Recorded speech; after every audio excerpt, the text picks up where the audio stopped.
برطانیہ نے افغانستان سمیت 4 ممالک پر ویزا پابندیاں عائد کر دیں۔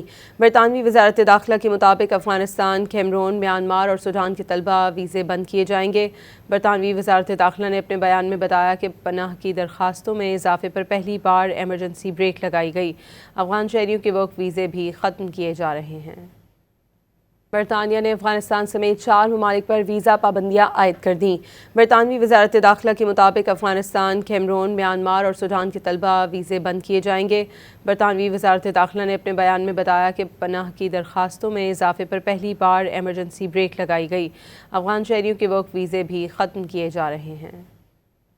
برطانیہ نے افغانستان سمیت 4 ممالک پر ویزا پابندیاں عائد کر دیں۔ برطانوی وزارت داخلہ کے مطابق افغانستان، کیمرون، میانمار اور سوڈان کے طلبہ ویزے بند کیے جائیں گے۔ برطانوی وزارت داخلہ نے اپنے بیان میں بتایا کہ پناہ کی درخواستوں میں اضافے پر پہلی بار ایمرجنسی بریک لگائی گئی۔ افغان شہریوں کے ورک ویزے بھی ختم کیے جا رہے ہیں۔